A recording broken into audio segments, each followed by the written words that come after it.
Hello there, welcome. It's Andy here and Qigong for Health. I need to update the channel. I need to change the name because I now have a very nice website done. It's called Zenchi, and I want to show you that before we start. So the Zenchi website looking nice, and basically it is going to be the new branding that I have for the old system. Qigong for Health is now going to move into my original name. I had this name basically 20 odd years ago, which I didn't really use that much, but I've decided to unretire it, bring it back out. You can find here this website. You can find out what exactly Zenchi is, what we do, the modalities and approach, vibrational sound and frequencies, mainly Qigong, but also other ones that we can do. So the idea here is I'm only taking on very few people. I'm not going to be taking on loads of people. So there is a 30-minute free online meeting to discuss your requirements, your symptoms, your energy blockages, and check that we are right for you and that you are going to go through with the plan, in-depth history, assessing your energy meridians, things like that, and then developing a healing plan. This could include you doing some personal work, remote and in person, basically for anybody that's local, within 50 miles, then I can go to you, or indeed you can come to me. I know it's a little bit of a gimmick, but it does work quite well. I am actually personally using, I've got a Rife machine, and I use it daily. So for example, daily DNA repair, 5 to 8 hertz, you can select that and then play. Gives you the tone. Obviously it's not as good as you would have it if you had it in your headphones, so maybe using headphones would be better, but it's just an example. Acupressure, obviously those two are required to be really in person. There is some chance of Reiki, distance healing, but the main aspect of Zenchi will be all about you and your Qigong, meditation and nutrition aspects of healing.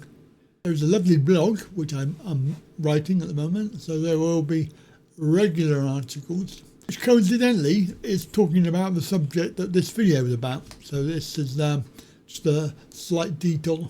So the website there is live, it's ready to go, and of course it's my new image. So hopefully this Qigong for Health that's been here since 2008, I think that was the first iteration of Qigong for Health, and then of course UK Qigong schools, which was the amalgamation of these schools I ran.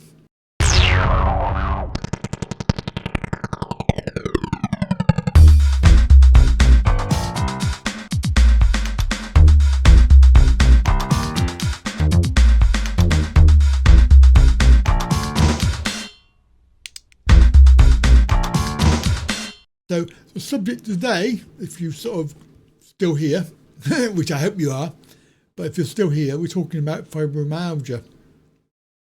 And it was mainly prompted because of this doctor who is very prolific in the field. So he has a TikTok channel. Do we finally know what causes fibromyalgia? I'm Dr. A GP based in the UK, and a new study has come out of King's College Hospital in London that gives some quite interesting results. So currently the general consensus is that fibromyalgia, we think, originates in the brain. So this study is very fascinating because it shows that fibromyalgia is in fact likely a disease of the immune system. The basis of this is that it's thought that antibodies in patients with fibromyalgia are the cause of the increased pain sensitivity of the nerves. It's a very early study, and the study was done on mice, and patients with fibromyalgia had the antibodies extracted, and these antibodies were injected into the mice. These mice then very quickly developed sensitivities to pressure and cold. What's interesting, however, is that these mice recovered after a few weeks once the antibodies had been removed from their system.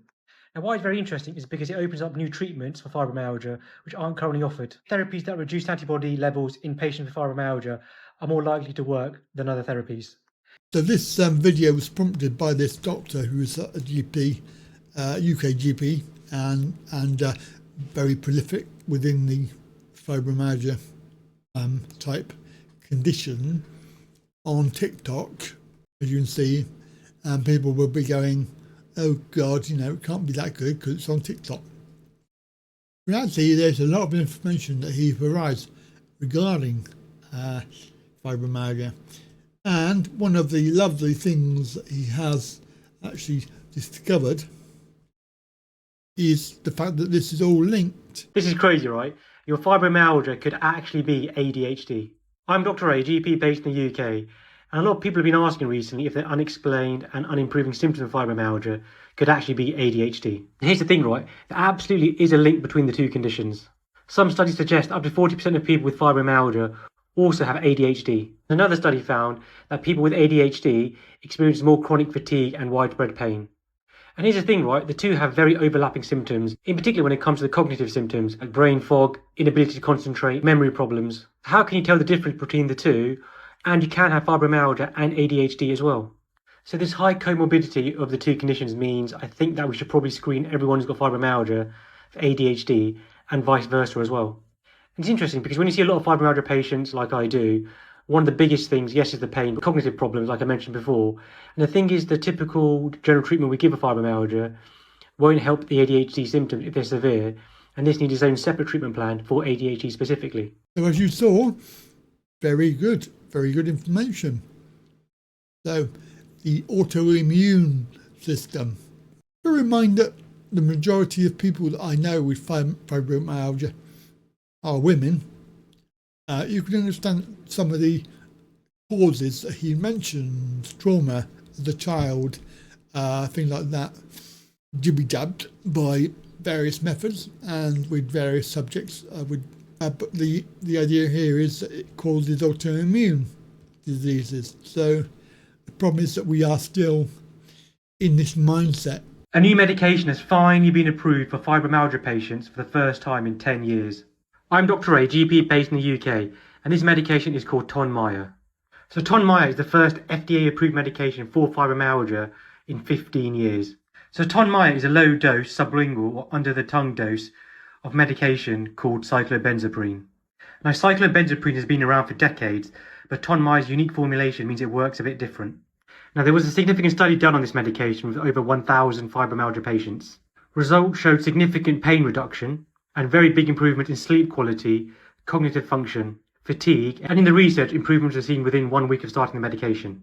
However, it's not all positive. The first thing is, when will it be available? Just because it's been approved by the FDA, which is in the US, doesn't mean it will be available anytime soon.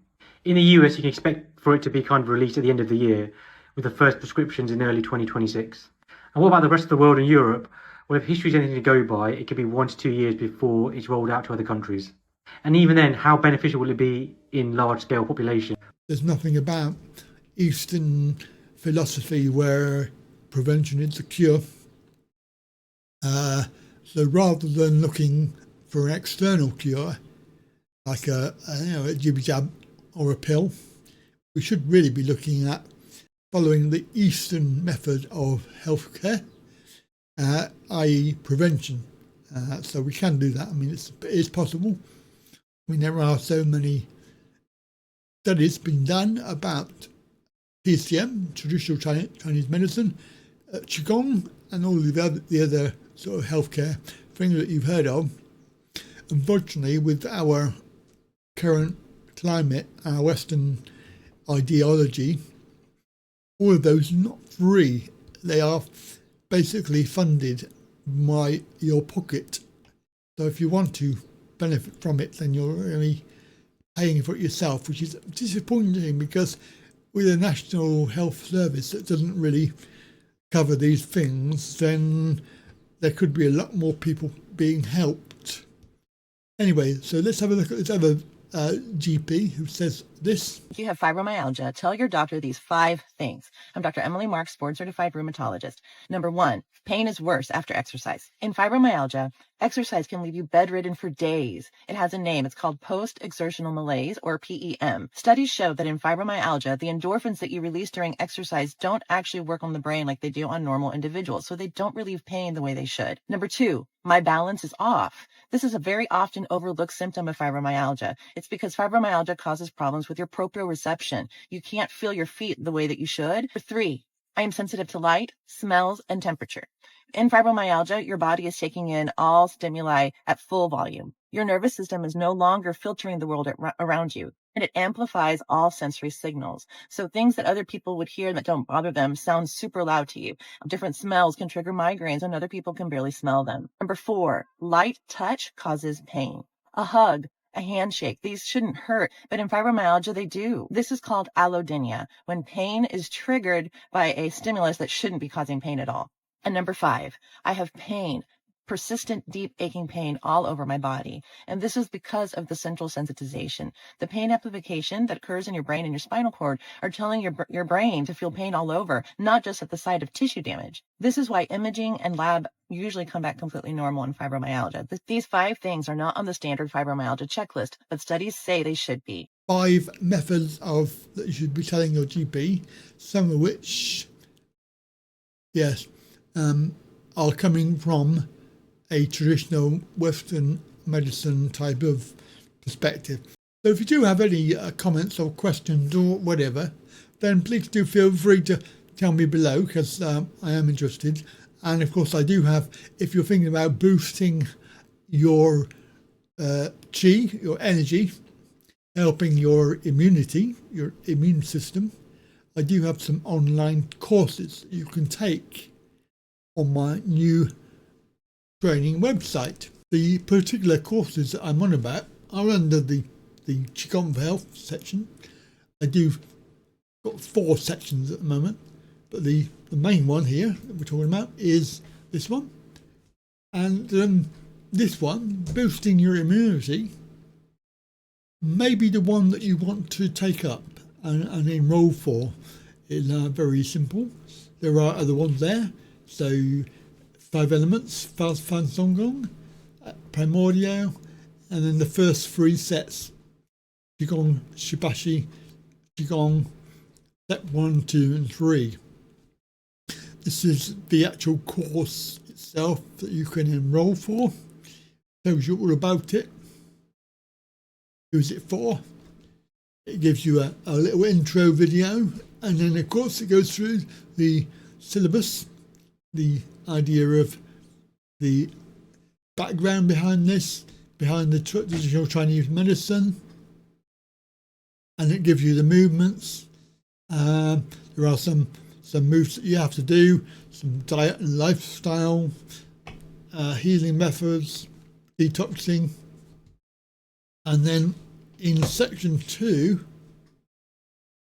here we have the actual movements themselves, with a demo which you can look at for free, teaching meditation as well at the end, and then a full demo, a 40-minute demo of that, and then a little bit about what's next. If you want to sign in for that, then you can enroll, and there is actually a 20% or 25% discount if you use the launch discount code. That's the word, all one word, launch discount. And you'll get money off that. It's about 25%, I think. So there we go. That's quite a long video actually, but hopefully you're still here at the end. And don't forget, this channel is here for health, mainly. Gives you some really good tips. And I'm posting it to the Facebook group, which is really frustrating because there are over 1,000 followers on there. 1,000. I don't know how many of those are active, but if we had 1,000 followers on here on YouTube, then it would help me make more videos. I know for a fact that this stuff has really been very beneficial for me personally. So I'm hoping that you will see that and perhaps consider for yourself. Anyway, that's your lot for today. And have a good day. I'll see you soon. Bye for now.